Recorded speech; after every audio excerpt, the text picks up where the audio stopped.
ओम शांति। 18 मार्च 2025 बाबा के महावाक्य हैं। बाबा कहते, मीठे बच्चे, इस समय तुम्हारी यह जीवन बहुत बहुत अमूल्य है, क्योंकि तुम हद से निकल बेहद में आए हो। तुम जानते हो हम इस जगत का कल्याण करने वाले हैं। प्रश्न है, बाप के वर्षे का अधिकार किस पुरुषार्थ से प्राप्त होता है? उत्तर है, सदा भाई भाई की दृष्टि रहे, स्त्री पुरुष का जो भान है वह निकल जाए, तब बाप के वर्षे का पूरा अधिकार प्राप्त हो। परंतु स्त्री पुरुष का भान व यह दृष्टि निकलना बड़ा मुश्किल है। इसके लिए देही अभिमानी बनने का अभ्यास चाहिए। जब बाप के बच्चे बनेंगे तब वर्षा मिलेगा। एक बाप की याद से सतो प्रधान बनने वाले ही मुक्ति जीवन मुक्ति का वर्षा पाते हैं। गीत है, आखिर वह दिन आया आज। ओम शांति। बच्चे यह जानते हैं, ओम माना अहम आत्मा मम शरीर। अभी तुम इस ड्रामा को, सृष्टि चक्र को और इस सृष्टि चक्र के जानने वाले बाप को जान गए हो, क्योंकि चक्र को जानने वाले को रचता ही कहेंगे। रचता और रचना को और कोई भी नहीं जानते हैं। भल पढ़े लिखे बड़े बड़े विद्वान पंडित आदि हैं, उन्हें अपना घमंड तो रहता है ना, परंतु उनको यह पता नहीं है। कहते भी हैं ज्ञान, भक्ति और वैराग्य। अब यह तीन चीज़ें हो जाती हैं, इनका भी अर्थ नहीं समझते। सन्यासियों को वैराग्य आता है घर से, उन्हों को भी ऊंच और नीच की ईर्ष्या रहती है। यह ऊंच कुल का है, यह मध्यम कुल का है, इस पर उन्हों का बहुत चलता है। कुंभ के मेले में भी उन्हों का बहुत झगड़ा हो पड़ता है कि पहले किसकी सवारी चले। इस पर बहुत लड़ते हैं, फिर पुलिस आकर छुड़ाती है। तो यह भी देह अभिमान हुआ ना। दुनिया में जो भी मनुष्य मात्र हैं सब देह अभिमानी हैं। तुमको तो अब देही अभिमानी बनना है। बाप कहते हैं, देह अभिमान छोड़ो, अपने को आत्मा समझो। आत्मा ही पतित बनी है, उसमें खाद पड़ी है। आत्मा ही सतो प्रधान तमो प्रधान बनती है। जैसी आत्मा वैसा शरीर मिलता है। श्री कृष्ण की आत्मा सुंदर है तो शरीर भी बहुत सुंदर होता है। उनके शरीर में बहुत कशिश होती है। पवित्र आत्मा ही कशिश करती है। लक्ष्मी नारायण की इतनी महिमा नहीं है जैसे श्री कृष्ण की है, क्योंकि श्री कृष्ण तो पवित्र छोटा बच्चा है। यहाँ भी कहते हैं छोटा बच्चा और महात्मा एक समान है। महात्माएं तो फिर भी जीवन का अनुभव कर फिर विकारों को छोड़ते हैं, घृणा आती है। अब बच्चा तो है ही पवित्र, उनको ऊंच महात्मा समझते हैं। तो बाप ने समझाया है, यह निवृत्ति मार्ग वाले सन्यासी कुछ भी थमाते हैं। जैसे मकान आधा पुराना होता है तो फिर मरम्मत की जाती है, सन्यासी भी मरम्मत करते हैं। पवित्र होने से भारत थमा रहता है। भारत जैसा पवित्र और धनवान खंड और कोई हो नहीं सकता। अब बाप तुमको रचता और रचना के आदि मध्य अंत की स्मृति दिलाते हैं, क्योंकि यह बाप भी है, टीचर भी है, गुरु भी है। गीता में श्री कृष्ण भगवानुवाच लिख दिया है। उनको कभी बाबा कहेंगे क्या, अथवा पतित पावन कहेंगे क्या? जब मनुष्य पतित पावन कहते हैं तो श्री कृष्ण को याद नहीं करते, वह तो भगवान को याद करते हैं। फिर कह देते पतित पावन सीताराम, रघुपति राघव राजा राम। कितना मुंझारा है। बाप कहते हैं, मैं तुम बच्चों को आकर यथार्थ रीति सभी वेदों शास्त्रों का सार बताता हूँ। पहली पहली मुख्य बात समझाते हैं कि तुम अपने को आत्मा समझो और बाप को याद करो तो तुम पावन बनेंगे।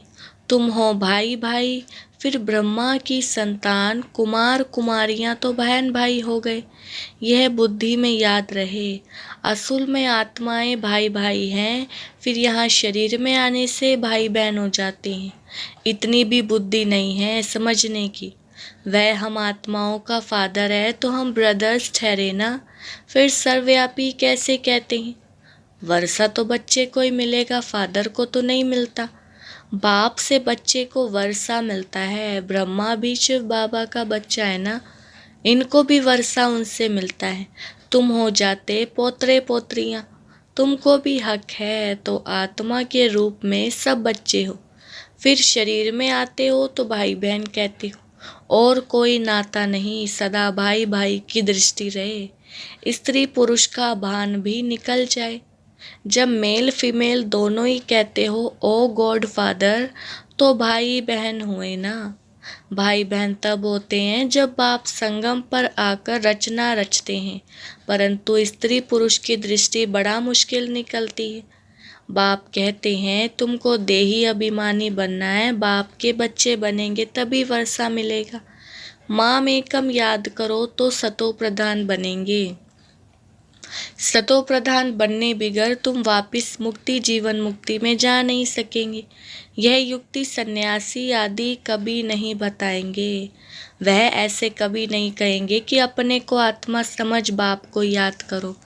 बाप को कहा जाता है परम पिता, परम आत्मा, सुप्रीम। आत्मा तो सबको कहा जाता है, परंतु उनको परम आत्मा कहा जाता है। वह बाप कहते हैं बच्चों, मैं आया हूँ तुम बच्चों के पास। हमको बोलने के लिए मुख तो चाहिए ना। आजकल देखो जहाँ तहाँ गौ मुख जरूर रखते हैं, फिर कहते हैं गौ मुख से अमृत निकलता है। वास्तव में अमृत तो कहा जाता है ज्ञान को। ज्ञान अमृत मुख से ही निकलता है, पानी की तो इसमें बात नहीं। यह गौ माता भी है, बाबा इनमें प्रवेश हुआ है। बाप ने इन द्वारा तुमको अपना बनाया है। इनसे ज्ञान निकलता है। उन्होंने तो पत्थर का बनाकर उसमें मुख बना दिया है, जहाँ से पानी निकलता है। अब वह तो भक्ति की रस्म हो गई ना। यथार्थ बातें तो तुम जानते हो। भीष्म पितामह आदि को तुम कुमारियों ने बाण लगाए हैं। तुम तो ब्रह्मा कुमार कुमारियां हो, तो कुमारी किसकी होगी ना। अदर कुमारी और कुमारी दोनों के मंदिर हैं। प्रैक्टिकल में तुम्हारा यादगार मंदिर है ना। अब बाप बैठ समझाते हैं तुम जबकि ब्रह्मा कुमार कुमारियां हो तो क्रिमिनल असॉल्ट हो ना सके, नहीं तो बहुत कड़ी सजा हो जाए।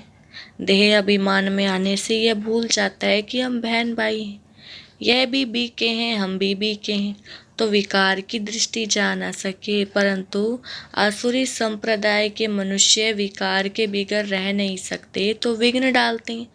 अभी तुम ब्रह्मा कुमार कुमारियों को बाप से वर्षा मिलता है। बाप की श्रीमत पर चलना है, पवित्र बनना है। यह है इस विकारी मृत्यु लोक का अंतिम जन्म। यह भी कोई जानते नहीं। अमर लोक में विकार कोई होते नहीं। उन्हों को कहा ही जाता है संपूर्ण सतो प्रधान निर्विकारी। यहाँ है तमो प्रधान संपूर्ण विकारी।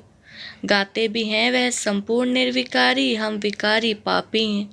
संपूर्ण निर्विकारियों की पूजा करते हैं। बाप ने समझाया तुम भारतवासी ही पूज्य सो फिर पुजारी बनते हो। इस समय भक्ति का प्रभाव बहुत है। भक्त भगवान को याद करते हैं कि आकर भक्ति का फल दो। भक्ति में क्या हाल हो गया है।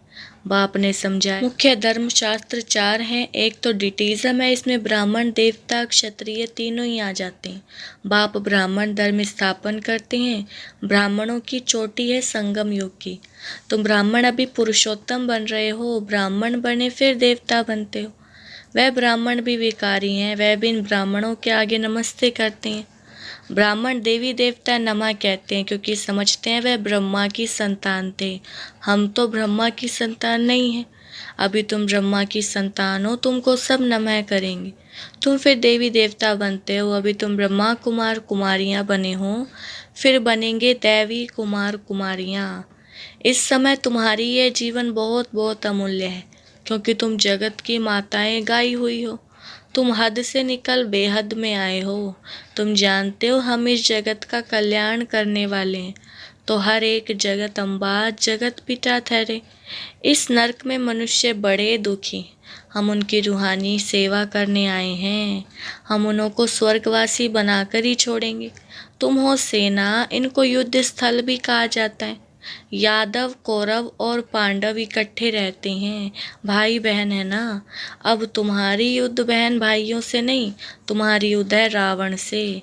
भाई बहनों को तुम समझाते हो, मनुष्य से देवता बनाने लिए तो बाप समझाते हैं देह सहित देह के सब संबंध छोड़ने हैं। ये पुरानी दुनियाएं कितने बड़े बड़े डैम केनाल शादी बनाते हैं, क्योंकि पानी नहीं है, प्रजा बहुत बढ़ गई है। वहाँ तो तुम रहते ही बहुत थोड़े हो। नदियों में पानी भी ढेर रहता है, अनाज भी बहुत होता है। यहाँ तो इस धरती पर करोड़ों मनुष्य हैं, वहाँ सारी धरनी पर शुरू में 9-10 लाख होते हैं, और कोई खंड होता ही नहीं। तुम थोड़े से ही वहाँ रहते हो, तुमको कहाँ जाने की भी दरकार नहीं रहती।